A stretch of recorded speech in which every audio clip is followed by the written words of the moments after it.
Regatta in July. 3 of their crew were in that boat with the new man in the bow. The Federal Republic of Germany, they were runners-up to Italy at Lucerne. Switzerland in lane number 4. Denmark in red and white, they were just behind the Federal Republic of Germany at Lucerne, and then France nearest to you in the blue tops. And France still looking for a medal in these World Championships. Yes, this is going to be an interesting event for all the people in it, because there's very little form to go on. Most of these scullers have rowed before in combinations, but not in the quadruple sculls. The Italians there with the key man, Francesco Esposito, at the bow position, man who's won the gold medal in the double last year, but with 3 youngsters in front of him, and it's a question really of how the youngsters hold up under pressure. But they've taken the early pace. They're up to approximately half a length lead. That lead is over the Federal Republic of Germany. There was just 0.43 of a second between those 2 crews in Lucerne, so it'll be interesting to see how much each crew has improved over the past 3 months. But the Italians now really pushing on, coming to the 500-meter point, 1:27.48, so that's pretty quick for the first 500. Yes, that's a good time for a lightweight combination. I think the interesting point is going to be really whether this is too much pace too quickly for this Italian combination. You know, those athletes have got to hold on now, and it's going to be a tough experience for them.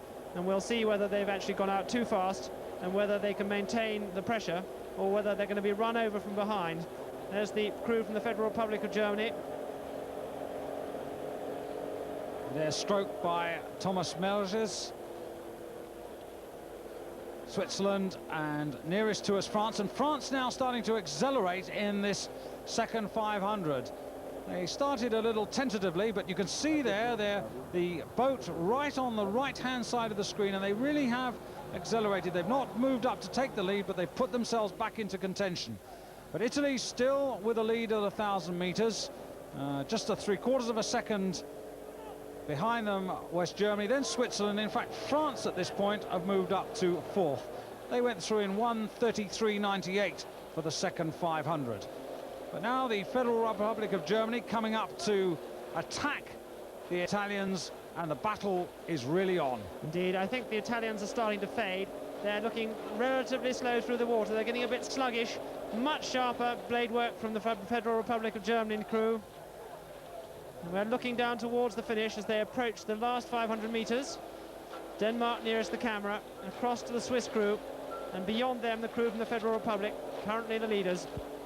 Race still changing, still developing as we go into the last phase. Certainly the Federal Republic of Germany and Italy have first and second place, but France and Switzerland, both of them now accelerating as they come into the last couple of 100 meters. The Federal Republic of Germany have really broken clear now of the Italians, but look at the finish there. The black and white strip of Switzerland closest to you, the French, and they really are flying, these 2 crews. The battle really on for the silver medal. Don't worry about the angle there, it was very deceptive. The Germans are safely going to get that gold medal, but is it France or is it Switzerland who are going to get the silver? Germany powering their way in here, and it's Switzerland, France. It's very close between the 2 crews, and they flash past together. And we'll wait for the photo on that. Perhaps France, maybe Switzerland. Nothing between those 2 crews. The Germans absolutely delighted, and they become the first ever world lightweight quadruple scull champions, and something to rejoice about. Always good to be first in the record books. And it's the Italians who took the early lead and then paid the penalty. They went off too fast, were overtaken by the field. But here comes the battle for silver. Switzerland above, France below, and it's Switzerland who get there, and that can't be more than 50 centimeters. In fact, it's 0.2 of a second.